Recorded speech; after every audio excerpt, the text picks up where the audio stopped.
أعوذ بالله من الشيطان الرجيم. بسم الله الرحمن الرحيم. الحمد لله الذي أنزل على عبده الكتاب ولم يجعل له عوجا قيما لينذر بأسا شديدا من لدنه ويبشر المؤمنين الذين يعملون الصالحات أن لهم أجرا حسنا ماكثين فيه أبدا وينذر الذين قالوا اتخذ الله ولدا ما لهم به من علم ولا لآبائهم كبرت كلمة تخرج من أفواههم إن يقولون إلا كذبا فلعلك باخع نفسك على آثارهم إن لم يؤمنوا بهذا الحديث أسفا إنا جعلنا ما على الأرض زينة لها لنبلوهم أيهم أحسن عملا وإنا لجاعلون ما عليها سعيدا جرزا أم حسبت أن أصحاب الكهف والرقيم كانوا من آياتنا عجبا إذ أوى الفتية إلى الكهف فقالوا ربنا آتنا من لدنك رحمة وهيئ لنا من أمرنا رشدا فضربنا على آذانهم في الكهف سنين عددا ثم بعثناهم لنعلم أي الحزبين أحصى لما لبثوا أمدا نحن نقص عليك نبأهم بالحق إنهم فتية آمنوا بربهم وزدناهم هدى وربطنا على قلوبهم إذ قاموا فقالوا ربنا رب السماوات والأرض لن ندعو من دونه إلها لقد قلنا إذا شططا هؤلاء قوم اتخذوا من دونه آلهة لولا يأتون عليهم بسلطان بين فمن أظلم ممن افترى على الله كذبا وإذ اعتزلتموهم وما يعبدون إلا الله فأووا إلى الكهف ينشر لكم ربكم من رحمته ويهيئ لكم من أمركم مرفقا وترى الشمس إذا طلعت تزاور عن كهفهم ذات اليمين وإذا غربت تقرضهم ذات الشمال وهم في فجوة منه ذلك من آيات الله من يهد الله فهو المهتد ومن يضلل فلن تجد له وليا مرشدا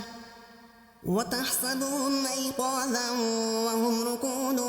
ونقلبهم ذات اليمين وذات الشمال وكلبهم باسط ذراعيه بالوصيد لو اطلعت عليهم لوليت منهم فرارا ولملئت منهم رعبا وكذلك بعثناهم ليتساءلوا بينهم قال قائل منهم كم لبثتم قالوا لبثنا يوما أو بعض يوم قالوا ربكم أعلم بما لبثتم فبعثوا أحدكم بورقكم هذه إلى المدينة فلينظر أيها أزكى طعاما فليأتكم برزق منه وليتلطف ولا يشعرن بكم أحدا إنهم إن يظهروا عليكم يرجموكم أو يعيدوكم في ملتهم ولن تفلحوا إذا أبدا وكذلك أعثرنا عليهم ليعلموا أن وعد الله حق وأن الساعة لا ريب فيها إذ يتنازعون بينهم أمرهم فقالوا بنوا عليهم بنيانا ربهم أعلم بهم قال الذين غلبوا على أمرهم لنتخذن عليهم مسجدا سيقولون ثلاثة رابعهم كلبهم ويقولون خمسة سادسهم كلبهم رجما بالغيب ويقولون سبعة وثامنهم كلبهم قل ربي أعلم بعدتهم ما يعلمهم إلا قليل فلا تمار فيهم إلا مراء ظاهرا ولا تستفت فيهم منهم أحدا ولا تقولن لشيء إني فاعل ذلك غدا إلا أن يشاء الله واذكر ربك إذا نسيت وقل عسى أن يهديني ربي لأقرب من هذا رشدا ولبثوا في كهفهم 300 سنين وازدادوا 9 قل الله أعلم بما لبثوا له غيب السماوات والأرض أبصر به وأسمع ما لهم من دونه من ولي ولا يشرك في حكمه أحدا واتل ما أوحي إليك من كتاب ربك لا مبدل لكلماته ولن تجد من دونه ملتحدا واصبر نفسك مع الذين يدعون ربهم بالغداة والعشي يريدون وجهه ولا تعد عيناك عنهم تريد زينة الحياة الدنيا ولا تطع من أغفلنا قلبه عن ذكرنا واتبع هواه وكان أمره فرطا وقل الحق من ربكم فمن شاء فليؤمن ومن شاء فليكفر إنا أعتدنا للظالمين نارا نحاط بهم سرادقها وإن يستغيثوا يغاثوا بماء كالمهل يشفي الوجوه بئس الشراب وساءت مرتفقا إن الذين آمنوا وعملوا الصالحات إنا لا نضيع أجر من أحسن عملا أولئك لهم جنات عدن تجري من تحتهم الأنهار يحلون فيها من أساور من ذهب ويلبسون ثيابا خضرا من سندس واستبرق متكئين فيها على الأرائك نعم الثواب وحسنت مرتفقا واضرب لهم مثل الرجلين جعلنا لأحدهما جنتين من أعناب وخففناهما بنخل وجعلنا بينهما زرعا كلتا الجنتين آتت أكلها ولم تظلم منه شيئا وفجرنا خلالهما نهرا وكان له ثمر فقال لصاحبه وهو يخابره أنا أكثر منك مالا وأعز نفرا ودخل جنته وهو ظالم لنفسه قال ما أظن أن تبيد هذه أبدا وما أظن الساعة قائمة ولئن رددت إلى ربي لأجدن خيرا منها منقلبا قال له صاحبه وهو يخابره أكفرت بالذي خلقك من تراب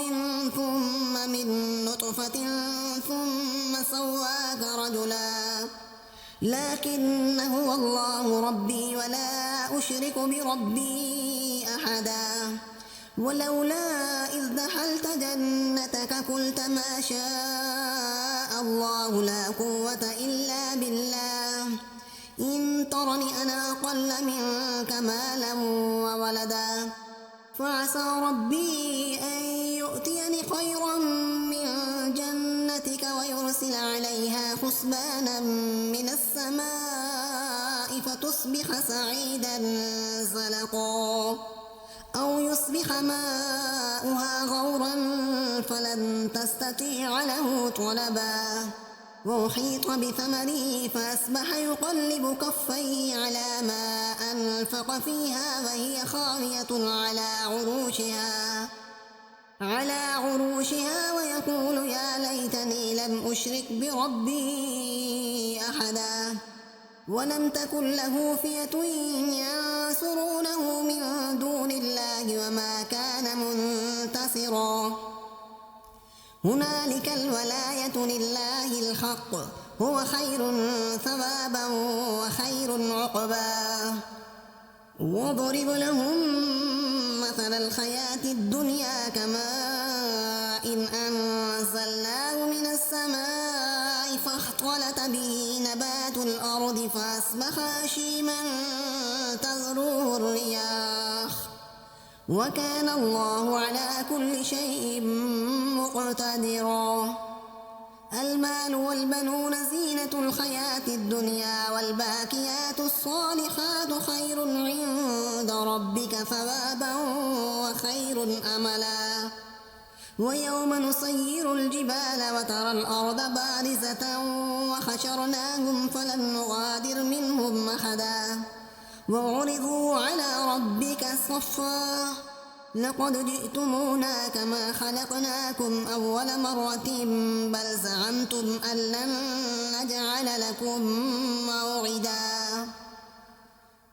ووضع الكتاب فترى المجرمين مشفقين مما فيه ويقولون يا ويلتنا ما لهذا الكتاب لا يغادر صغيرة ولا كبيرة إلا أحصاها ووجدوا ما عملوا حاضرا ولا يظلم ربك أحدا وإذ قلنا للملائكة اسجدوا لآدم فسجدوا إلا إبليس كان من الجن ففسق عن أمر ربه أفتتخذونه وذريته أولياء من دوني وهم لكم عدو بئس للظالمين بدلا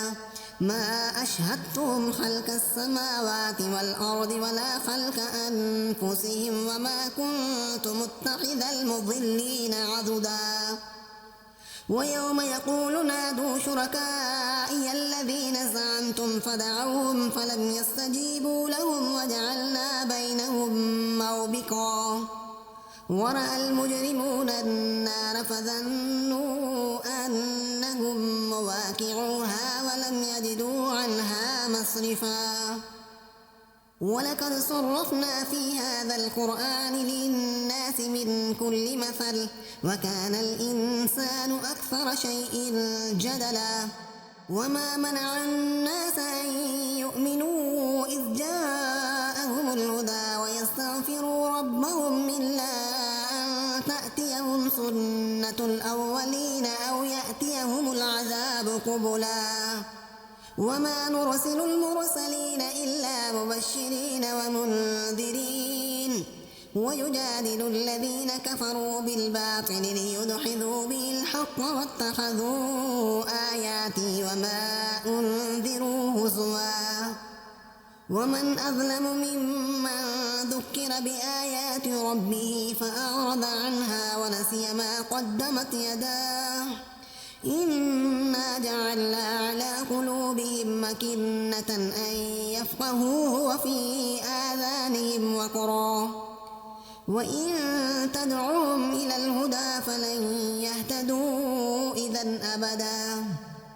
وربك الغفور ذو الرحمة لو يؤاخذهم بما كسبوا لعجل لهم العذاب بل لهم موعد لن يجدوا من دونه موئلا وتلك القرى أهلكناهم لما ظلموا وجعلنا لمهلكهم موعدا وإذ قال موسى لفتاه لا أبرح حتى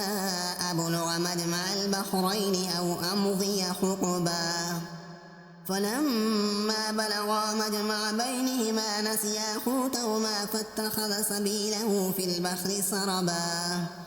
فلما جاوزا قال لفتاه آتنا غداءنا أخلانا لقد لقينا من سفرنا هذا نصبا قال أرأيت إذ أوينا إلى الصخرة فإني نسيت الحوت وما أنسانيه إلا الشيطان أن أذكره واتخذ سبيله في البحر عجبا قال ذلك ما كنا نبغي فارتدا على آثارهما قصصا فوجدا عبدا من عبادنا آتيناه رحمة من عندنا وعلمناه من لدنا علما قال له موسى هل أتبعك على أن تعلمني مما علمت رشدا قال إنك لن تستطيع معي صبرا وكيف تصبر على ما لم تحط به خبرا قال ستجدني إن شاء الله صابرا ولا أعصي لك أمرا قال فإن اتبعتني فلا تسألني عن شيء حتى أحدث لك منه ذكرا فانطلقا حتى إذا ركبا في السفينة خرقها قال أخرقتها لتغرق أهلها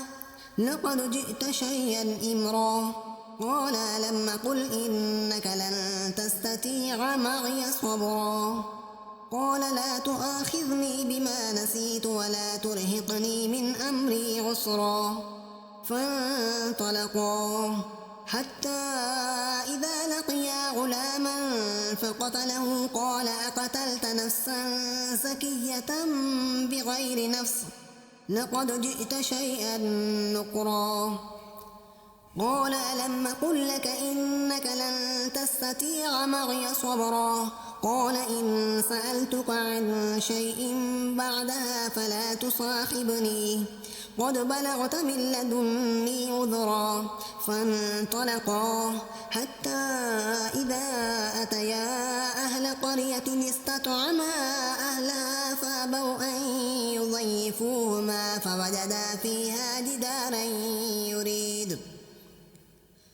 فوجدا فيها جدارا يريد أن ينقض فأقامه قال لو شئت لاتخذت عليه أجرا قال هذا فراق بيني وبينك سأنبئك بتأويل ما لم تستطع عليه صبرا أما السفينة فكانت لمساكين يعملون في البحر فأردت أن أعيبها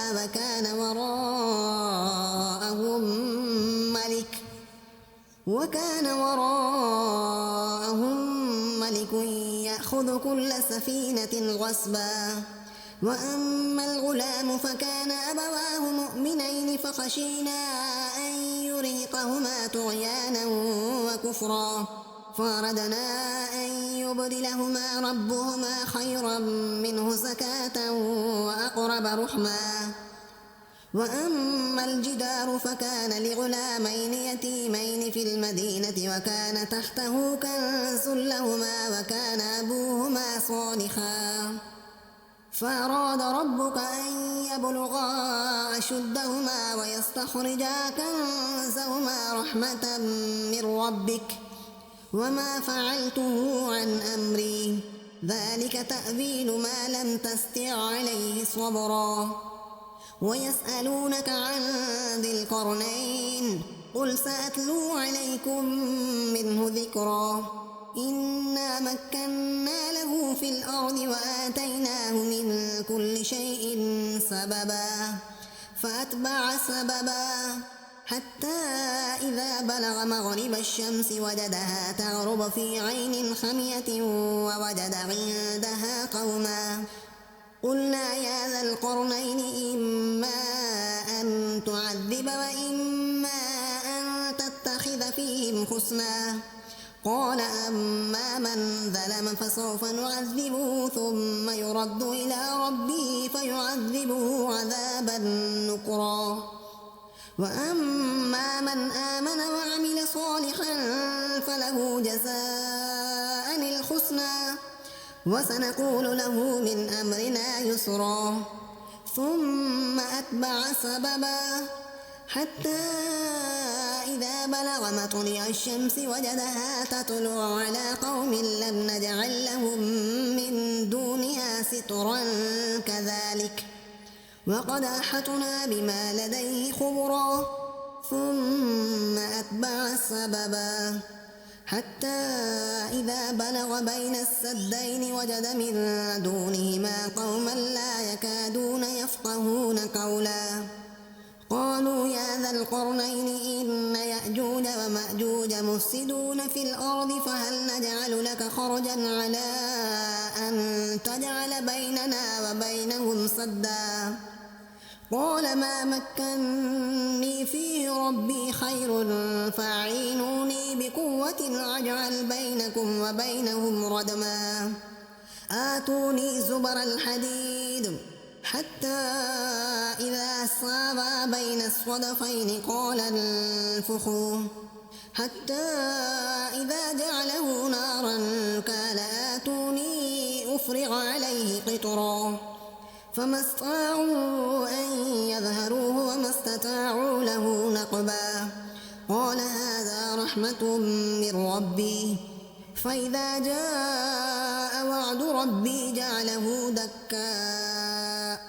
وكان وعد ربي حقا وتركنا بعضهم يومئذ يموج في بعض ونفخ في الصور فجمعناهم جمعا وعرضنا جهنم يومئذ للكافرين عرضا الذين كانت أعينهم في غطاء عن ذكري وكانوا لا يستطيعون سمعا أفحسب الذين كفروا أن يتخذوا عبادي من دوني أولياء إنا أعتدنا جهنم للكافرين نزلا قل هل ننبئكم بالأخسرين أعمالا الذين ضل سعيهم في الحياة الدنيا وهم يحسبون أنهم يحسنون صنعا أولئك الذين كفروا بآيات ربهم ولقائه فحبطت أعمالهم فلا نقيم لهم يوم القيامة وزنا